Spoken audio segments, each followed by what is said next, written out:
Existe um segredo enterrado nas páginas mais antigas da Bíblia, que a maioria das pessoas nunca percebeu. Um segredo tão perturbador que foi deliberadamente obscurecido ao longo dos séculos por tradutores, teólogos e líderes religiosos que temiam o que poderia acontecer se a verdade completa fosse revelada. Esse segredo está escondido no livro de Jó, especificamente no capítulo 41, onde Deus descreve uma criatura chamada Leviatã, com detalhes tão específicos e aterrorizantes que você começa a se perguntar se o que está sendo descrito é realmente apenas uma metáfora, ou se é algo muito mais literal, muito mais real e muito mais perigoso do que qualquer pregador jamais admitiu do púlpito. O nome Leviatã aparece 6 vezes no Antigo Testamento, mas sua presença permeia toda a estrutura da cosmologia bíblica como uma sombra que nunca desaparece completamente, sempre à espreita nas bordas da criação, esperando o momento certo para emergir novamente das profundezas onde foi aprisionado desde os dias da fundação do mundo. Quando Deus confronta Jó nos capítulos finais daquele livro misterioso, ele não responde às perguntas de Jó sobre sofrimento e justiça com filosofia ou teologia sistemática. Em vez disso, ele aponta para 2 criaturas específicas, Behemote e Leviatã. Behemote é descrito como uma besta terrestre de poder inimaginável, mas é Leviatã que recebe a descrição mais extensa e mais assustadora.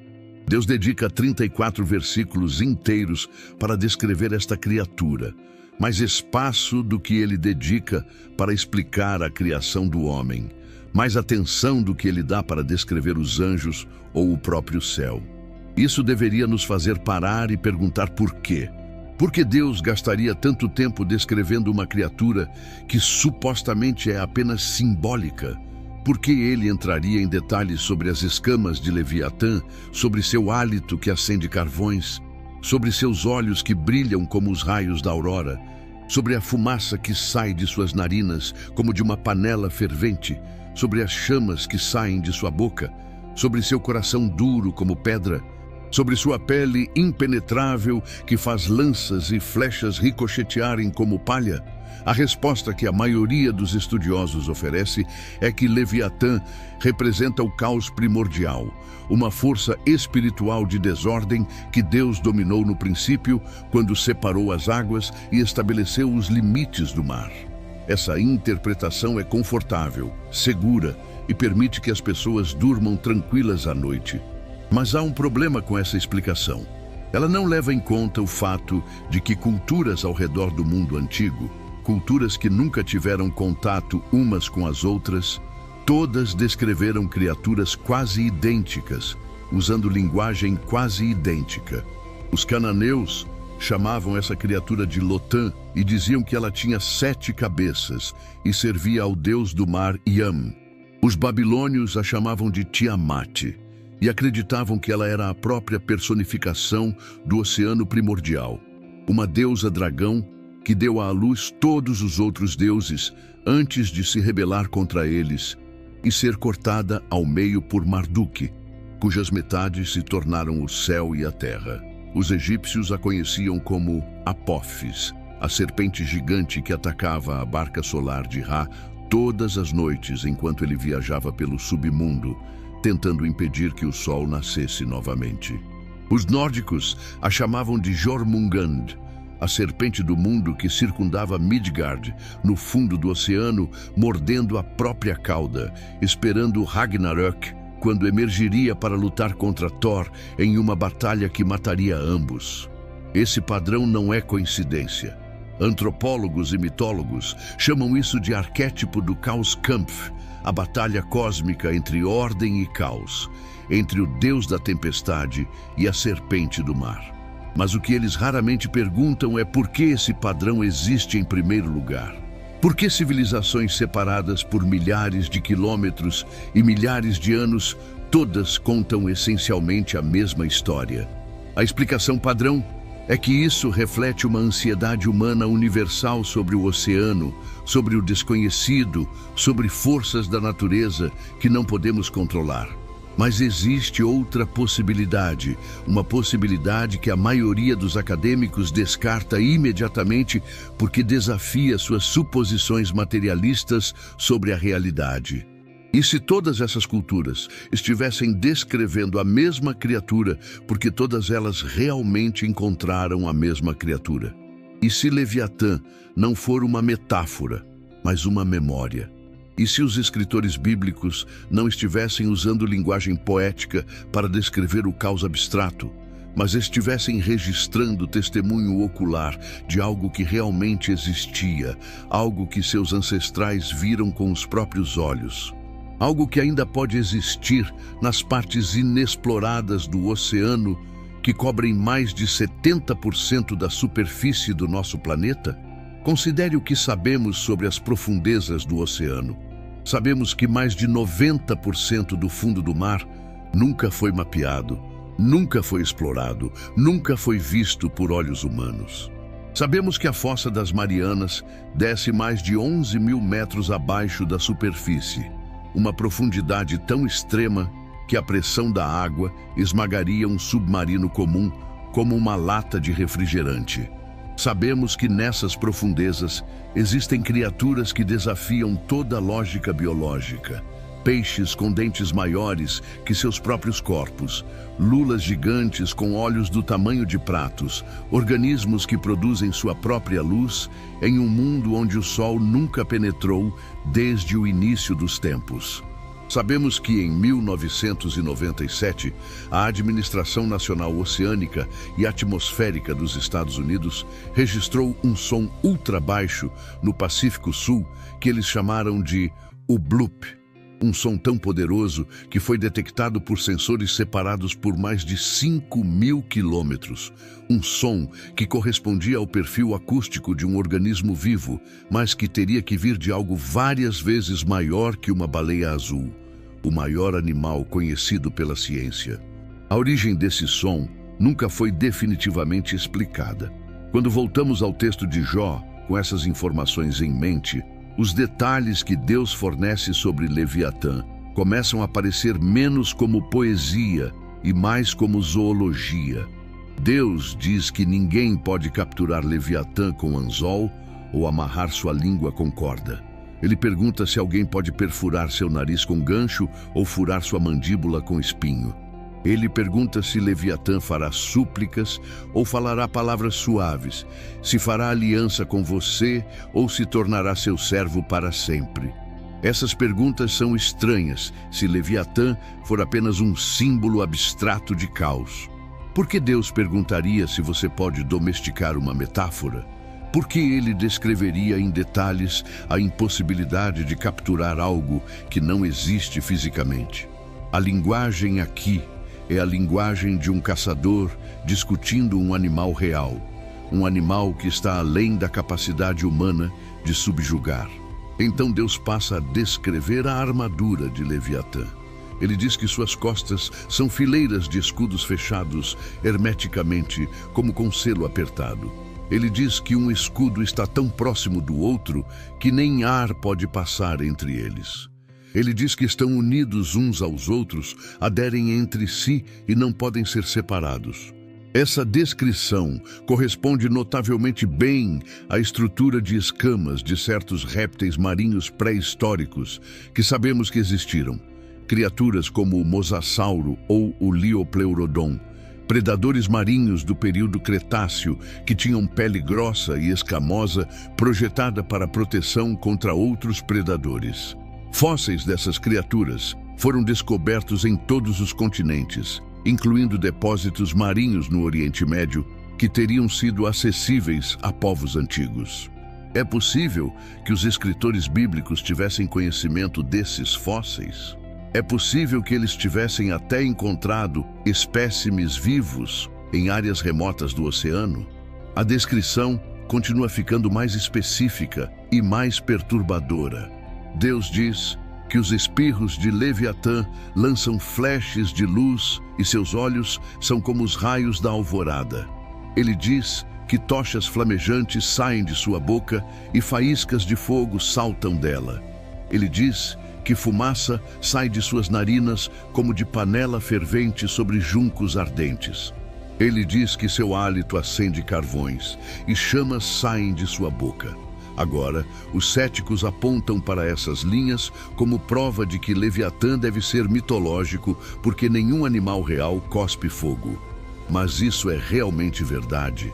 Sabemos que o besouro bombardeiro pode ejetar uma explosão química fervente de seu abdômen que atinge temperaturas de 100 graus Celsius através de uma reação de hidroquinona e peróxido de hidrogênio. Sabemos que dragões de Komodo têm bactérias tão virulentas em sua saliva que uma única mordida pode matar através de infecção séptica massiva. Sabemos que certas espécies de peixe-dragão das profundezas produzem luz bioluminescente através de reações químicas em seus corpos. É realmente impossível que uma criatura marinha grande e antiga pudesse ter desenvolvido a capacidade de produzir algum tipo de exalação inflamável ou luminescente, especialmente se vivesse em ambientes de alta pressão e alta temperatura, perto de fontes hidrotermais no fundo do oceano. O texto então descreve a força física de Leviatã. Deus diz que no pescoço dele reside a força, e diante dele dança o terror. Ele diz que as dobras de sua carne estão unidas firmemente, fundidas nele e imóveis. Ele diz que seu coração é duro como pedra, duro como a pedra inferior do moinho. Ele diz que quando Leviatã se levanta, os poderosos têm medo, recuam diante de seu debater. Ele diz que a espada que o atinge não prevalece, nem lança, nem dardo, nem arpão. Ele diz que Leviatã considera o ferro como palha e o bronze como madeira podre. Ele diz que flechas não o fazem fugir. Pedras de funda se transformam em restolho para ele. Ele diz que clavas são consideradas como restolho e ele ri do agitar da lança. Esta é uma descrição de invulnerabilidade quase total, de uma criatura que não pode ser ferida por nenhuma arma conhecida pela humanidade antiga. E, novamente, isso corresponde ao que sabemos sobre grandes répteis marinhos pré-históricos que tinham pele extremamente grossa, ossos densos e estruturas corporais projetadas para resistir às pressões esmagadoras das profundezas do oceano. A descrição final de Leviatã em Jó é talvez a mais reveladora. Deus diz que debaixo dele estão cacos pontiagudos. Ele espalha uma debulhadora sobre a lama. Ele diz que Leviatã faz as profundezas ferverem como panela, faz o mar como pote de unguento. Ele diz que atrás dele deixa uma esteira brilhante. Alguém pensaria que o abismo tem cabelos brancos. Ele diz que na terra não há nada como ele, criatura sem medo. Ele diz que Leviatã olha com desprezo para tudo que é altivo. Ele é rei sobre todos os filhos do orgulho. Essa última linha é particularmente significativa porque conecta Leviatã não apenas ao caos natural, mas ao orgulho espiritual, à rebelião, ao próprio Satanás, que é chamado em outros lugares da Escritura de rei dos filhos do orgulho. Isso sugere que Leviatã não é meramente um animal, mas tem algum tipo de dimensão espiritual. Algum tipo de conexão com forças demoníacas, algum tipo de papel no conflito cósmico entre Deus e as potestades das trevas. Agora, antes de continuarmos mais fundo neste mistério, preciso fazer uma pausa e falar diretamente com você que está assistindo. Se você chegou até aqui, neste vídeo, não foi por acidente. Você foi escolhido para receber esta revelação, porque existe algo dentro de você que reconhece a verdade quando a ouve, mesmo quando essa verdade é perturbadora, mesmo quando essa verdade desafia tudo o que lhe ensinaram. A maioria das pessoas desligaria este vídeo porque tem medo do que pode significar se Leviatã for real. Mas você ainda está aqui. Isso significa algo. Então eu preciso que você faça algo agora mesmo. Inscreva-se neste canal e ative o sino de notificações. Não porque eu preciso de números, mas porque você precisa estar preparado para o que está vindo. E nos comentários abaixo, quero que você escreva apenas uma palavra: desperto. Isso será um sinal para mim de quantas pessoas realmente entendem o que está sendo revelado aqui. E se você já teve alguma experiência estranha no oceano, algum sonho recorrente sobre criaturas marinhas, algum encontro inexplicável com algo nas profundezas, compartilhe sua história nos comentários. Você não está sozinho. O segredo escondido no livro de Jó não termina com a descrição de Leviatã. O segredo está no contexto de por que Deus escolhe revelar essa criatura para Jó naquele momento específico. Lembre-se de que Jó estava questionando a justiça de Deus, exigindo respostas sobre por que os justos sofrem enquanto os ímpios prosperam. Ele queria que Deus explicasse o sistema moral do universo. E a resposta de Deus é essencialmente esta: Jó, você não pode nem começar a entender a justiça cósmica, porque você não tem ideia do que realmente está acontecendo nos bastidores da realidade. Você não sabe sobre as criaturas que habitam as bordas da criação.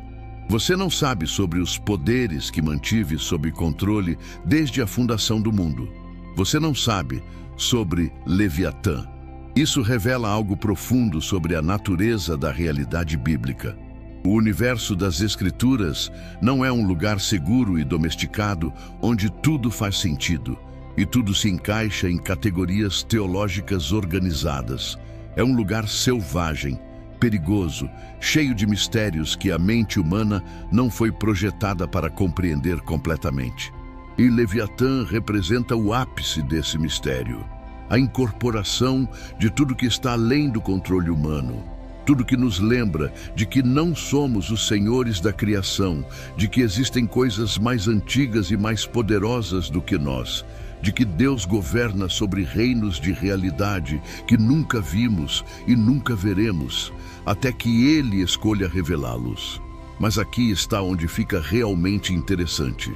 Leviatã não aparece apenas em Jó. Ele aparece em Salmos, onde lemos que Deus esmagou as cabeças de Leviatã e o deu como comida para as criaturas do deserto. Note o plural: cabeças. Isso corresponde às descrições de Lotã na mitologia cananeia como tendo 7 cabeças, e também prefigura a besta de 7 cabeças que emerge do mar no livro do Apocalipse. Então, temos uma conexão direta entre Leviatã no Antigo Testamento e a besta apocalíptica no Novo Testamento, sugerindo que a mesma entidade, ou o mesmo tipo de entidade, reaparece em diferentes pontos da história da redenção. Leviatã também aparece em Isaías, e é aqui que a profecia se torna absolutamente arrepiante. Isaías, capítulo 27, versículo 1 diz: Naquele dia, o Senhor castigará com sua espada dura, grande e forte o Leviatã, serpente veloz, e o Leviatã, serpente sinuosa, e matará o monstro que está no mar. A frase, naquele dia, é uma fórmula profética que sempre se refere ao dia do Senhor, ao tempo do julgamento final, ao fim dos tempos. Isso significa que Isaías está profetizando sobre um evento futuro, quando Deus finalmente destruirá Leviatã de forma permanente. Mas para que essa profecia faça sentido, Leviatã deve ainda existir. Ele deve estar vivo em algum lugar, esperando até que chegue o momento designado para sua destruição final. Agora conecte isso com o livro do Apocalipse. No capítulo 12, vemos um grande dragão vermelho com 7 cabeças e 10 chifres sendo expulso do céu e lançado à terra.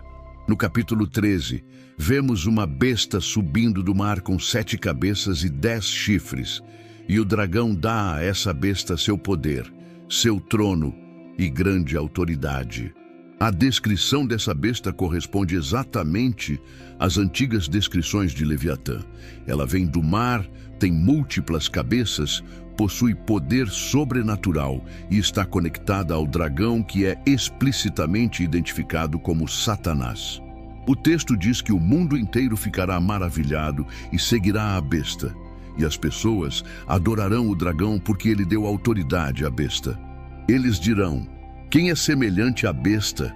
Quem pode guerrear contra ela? Isso ecoa quase palavra por palavra a descrição de Leviatã em Jó, onde Deus pergunta quem pode enfrentá-lo, quem pode ficar diante dele, quem pode penetrar sua armadura. O que isso significa é que Leviatã não é apenas uma criatura do passado que Deus derrotou na criação. Leviatã é uma força escatológica, uma entidade que desempenhará um papel nos eventos do fim dos tempos. E se isso for verdade, então Leviatã deve estar em algum lugar agora, esperando, preservado nas profundezas do oceano ou em alguma dimensão espiritual adjacente à nossa realidade física, pronto para emergir quando o tempo profético estiver cumprido. Isso transforma Leviatã de um interessante detalhe mitológico em uma ameaça presente e futura. Algo que deveria nos preocupar não apenas academicamente, mas existencialmente. Considere também o simbolismo do mar nas Escrituras. O mar sempre representa caos, perigo, o reino da morte e das trevas. É do mar que emergem as forças demoníacas. É no mar que Jesus demonstra seu poder divino ao acalmar a tempestade e andar sobre as águas. É no mar que os porcos possuídos por demônios se afogam. E no final do Apocalipse, quando Deus cria novos céus e nova terra, uma das características mais notáveis é que o mar já não existe. Por que o mar precisa ser eliminado na nova criação? Porque o mar é o habitat de Leviatã, o domínio das forças do caos que se opõem à ordem divina. Enquanto houver mar, há a possibilidade de Leviatã. Há a ameaça de que o caos primordial possa ressurgir e desafiar a soberania de Deus. Mas aqui está o que a maioria das pessoas perde. Deus não tem medo de Leviatã. Deus não está lutando para manter Leviatã sob controle. Deus criou Leviatã. Isso está explícito em Salmos, onde lemos que Deus formou o Leviatã para brincar no mar. Deus fez essa criatura deliberadamente, com propósito, como parte de seu plano soberano. Leviatã existe porque Deus quer que ele exista, pelo menos por enquanto. Ele serve a algum propósito no drama cósmico que Deus está orquestrando, algum papel que só será totalmente revelado quando a história chegar ao seu clímax. Isso é simultaneamente reconfortante e aterrorizante. Reconfortante porque significa que Leviatã não é uma ameaça à soberania de Deus. Ele está sob o controle de Deus. Aterrorizante porque significa que Deus deliberadamente mantém essa criatura em existência, o que sugere que ela tem um papel a desempenhar. E esse papel pode envolver julgamento, destruição e terror em uma escala que mal podemos imaginar. Agora, precisamos abordar a questão que está na mente de todos que chegaram até aqui. Existem evidências modernas de que Leviatã, ou algo semelhante a ele, ainda existe? A resposta é mais perturbadora do que você imagina. Vamos começar com o registro fóssil. Paleontólogos descobriram restos de répteis marinhos massivos que viveram durante a era dos dinossauros e que correspondem surpreendentemente bem às descrições bíblicas de Leviatã. O mosassauro, por exemplo, era um predador marinho que crescia até 18 metros de comprimento, tinha mandíbulas poderosas cheias de dentes cônicos e governava os oceanos do Cretáceo Superior. O Liopleurodon era outro pliossauro gigante com um crânio enorme e força de mordida que poderia esmagar ossos. O Cronosaurus tinha mais de 12 metros de comprimento e dentes do tamanho de bananas. Essas criaturas não eram peixes. Eram répteis que respiravam ar. Assim como as descrições antigas de dragões marinhos sugerem criaturas que precisavam subir à superfície periodicamente. A ciência convencional nos diz que todas essas criaturas foram extintas há 65 milhões de anos, no evento que matou os dinossauros. Mas há um problema com essa narrativa. Continuamos encontrando evidências de que grandes criaturas marinhas desconhecidas ainda existem. Em 2003, pescadores na costa da África do Sul capturaram um selacanto, um peixe que supostamente havia sido extinto por 70 milhões de anos, até que um espécime vivo foi descoberto em 1938. Em 2006, cientistas filmaram uma lula colossal viva pela primeira vez, uma criatura que cresce até 14 metros de comprimento e que era considerada mítica até que carcaças começaram a aparecer. Em 2012, pesquisadores descobriram uma nova espécie de tubarão-duende nas profundezas do oceano. Um fóssil vivo que não mudou em 125 milhões de anos. O oceano profundo continua revelando criaturas que a ciência declarou impossíveis ou extintas. Então temos os avistamentos inexplicáveis.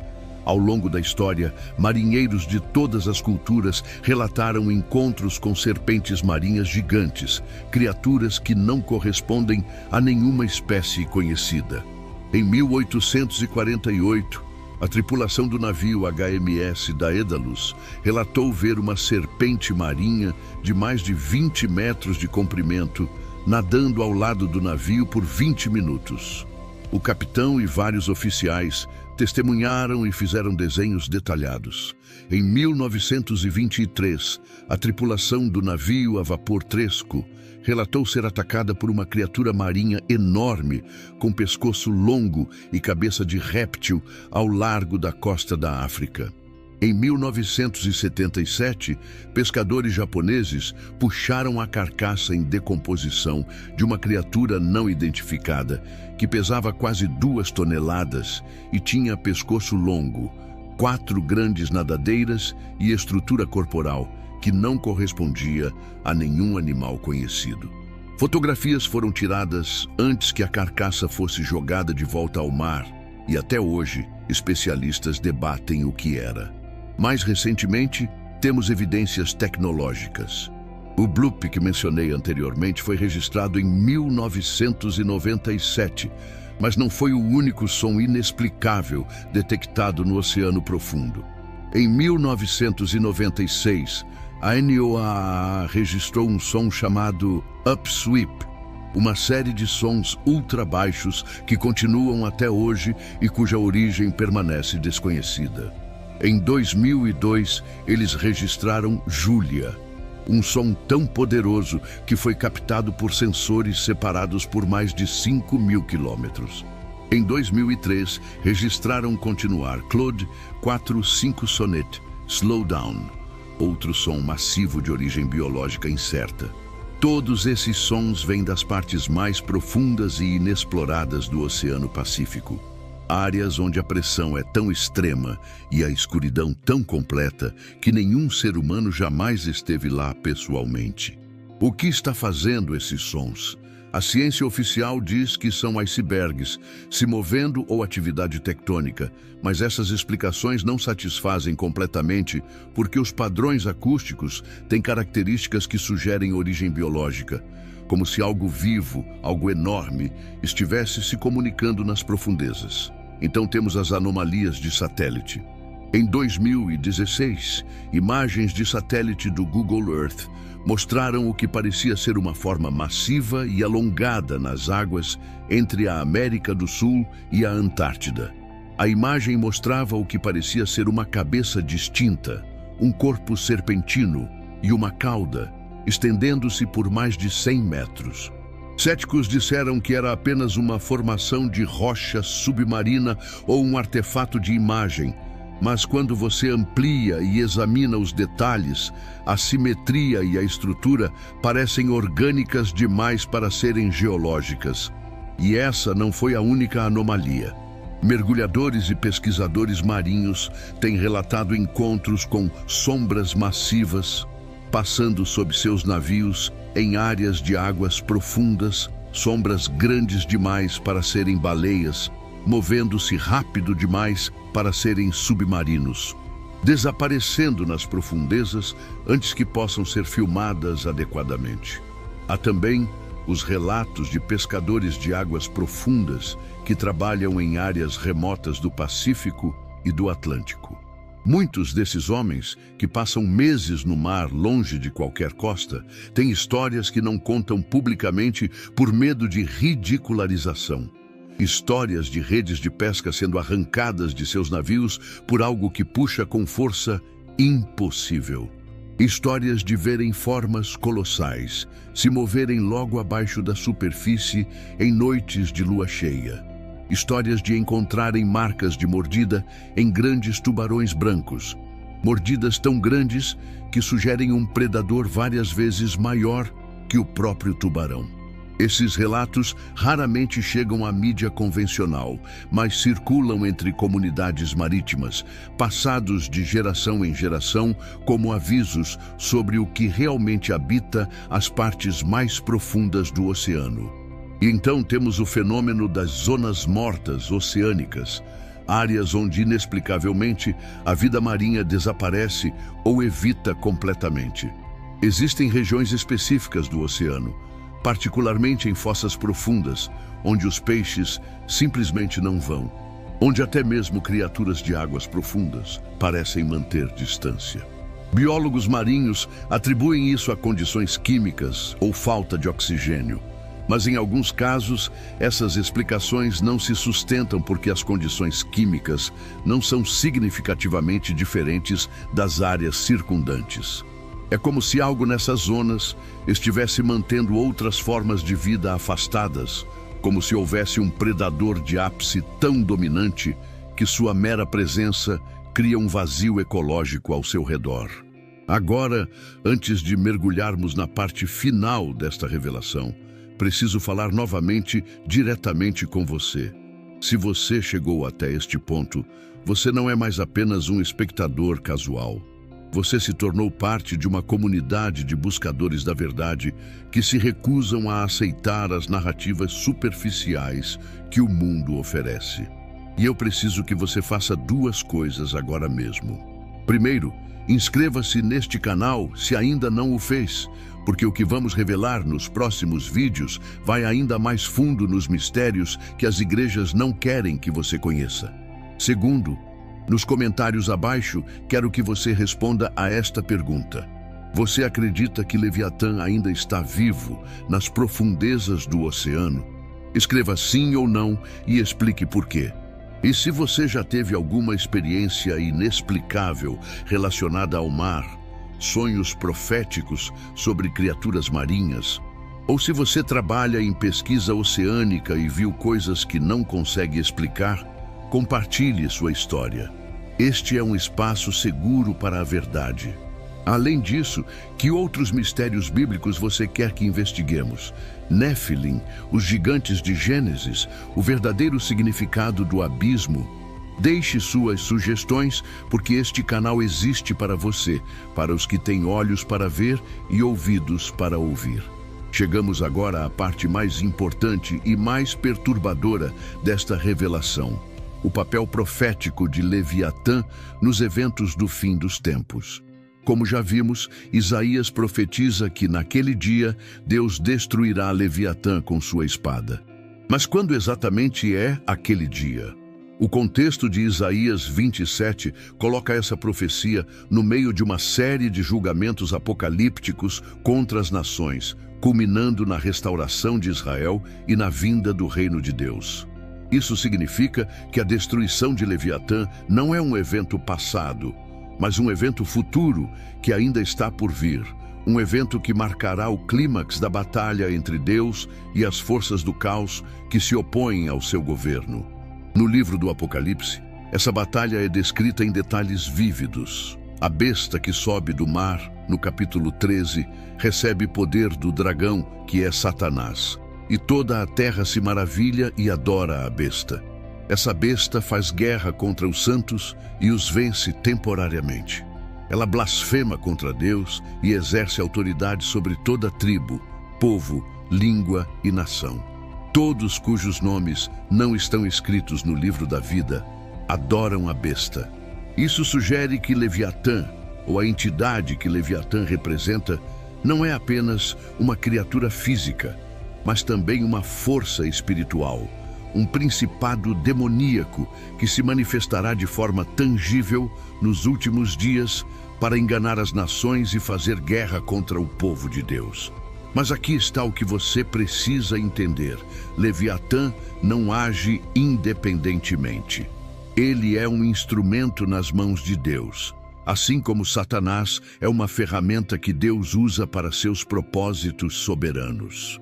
No livro de Jó, Satanás só pode tocar Jó com a permissão explícita de Deus. Da mesma forma, Leviatã só pode emergir das profundezas quando Deus permitir, no tempo designado, para cumprir o papel profético que foi determinado desde a fundação do mundo. Isso significa que quando Leviatã finalmente aparecer, não será um acidente ou uma falha no plano de Deus. Será o cumprimento do plano de Deus, o início da sequência final de eventos que levará ao estabelecimento do reino eterno. Então, o que devemos fazer com essa informação? Como devemos viver sabendo que Leviatã pode estar esperando nas profundezas, que a besta do mar está destinada a emergir, que estamos nos aproximando rapidamente do tempo quando essas profecias antigas serão cumpridas? A resposta não é medo, mas preparação espiritual. O mesmo Deus que criou o Leviatã, que o mantém sob controle, que o destruirá no tempo designado, é o Deus que nos oferece refúgio e proteção. O Salmo 46 diz: Deus é nosso refúgio e fortaleza, socorro bem presente na angústia. Portanto, não temeremos, ainda que a terra se mude, e ainda que os montes se transportem para o meio dos mares, ainda que as águas rujam e se perturbem, ainda que os montes se abalem pela sua braveza. A mensagem do livro de Jó não é que devemos ter medo de Leviatã, mas que devemos ter reverência por Deus, que é infinitamente maior que Leviatã. Quando Deus descreve Leviatã para Jó, ele não está tentando aterrorizá-lo, mas humilhá-lo no sentido positivo, lembrá-lo de seu lugar na ordem criada, mostrar-lhe que há mistérios e poderes além da compreensão humana, e que a única resposta apropriada é confiança humilde no Criador que governa sobre tudo. Jó responde dizendo: Eu sei que tudo podes e nenhum dos teus propósitos pode ser impedido. Falei do que não entendia, coisas maravilhosas demais para mim, coisas que eu não conhecia. Essa é a resposta correta ao mistério de Leviatã. Reconhecimento de nossa limitação, admiração pelo poder de Deus e confiança em sua soberania. Mas há também um chamado à vigilância. Jesus disse repetidamente que devemos vigiar e estar preparados, porque não sabemos o dia nem a hora de sua vinda. Os sinais dos tempos estão ao nosso redor. Os oceanos estão se comportando de maneiras cada vez mais erráticas. Correntes oceânicas estão mudando. Temperaturas das águas estão subindo. Criaturas marinhas estão aparecendo em lugares onde nunca foram vistas antes. Baleias estão encalhando em números recordes. Peixes estão morrendo em massa. Alguns diriam que isso é apenas mudança climática, mas e se for algo mais? E se forem sinais de que algo nas profundezas está se movendo, se preparando, respondendo a algum chamado profético que não podemos ouvir com ouvidos naturais? A tradição judaica ensina que no fim dos tempos, Deus matará Leviatã e servirá sua carne como banquete para os justos. Isso pode soar estranho, mas o simbolismo é profundo. A própria coisa que representava caos e ameaça será transformada em provisão e celebração. O inimigo será consumido. O terror se tornará triunfo. Isso é uma imagem da vitória final de Deus sobre todas as forças que se opõem ao seu reino. Não importa quão poderoso Leviatã pareça, não importa quão invencível a besta do mar apareça, seu destino já está selado. Deus já declarou o fim desde o princípio. A batalha já foi vencida antes mesmo de começar. Então, qual é o segredo escondido no livro de Jó? O segredo é este: Deus governa sobre o caos. Deus não é ameaçado pelo caos. Deus não está lutando para manter o controle contra forças que poderiam potencialmente derrotá-lo. Deus criou até mesmo as coisas que parecem mais aterrorizantes e mais opostas a Ele, e Ele as usa para seus propósitos. Leviatã existe porque Deus quer que ele exista, pelo menos por enquanto. E quando o propósito de Leviatã for cumprido, Deus o destruirá com uma palavra, com a mesma facilidade com que falou o universo à existência. Essa é a mensagem final. Não tema a criatura, tema o Criador. Não se maravilhe com o poder de Leviatã. Maravilhe-se com o poder de Deus que fez Leviatã e que determinará seu fim. Enquanto encerramos esta investigação, deixo você com uma pergunta final. E se Leviatã emergir em nossa geração? E se as profecias antigas estiverem prestes a se cumprir diante de nossos olhos? Você está preparado espiritualmente? Você conhece o Deus que governa sobre Leviatã? Porque quando a besta finalmente subir do mar, quando o caos primordial irromper na história humana de forma tangível e aterrorizante, a única coisa que importará é se você está do lado do Criador ou do lado da criatura. Escolha sabiamente, o tempo está se esgotando, as profundezas estão se agitando e Leviatã está esperando.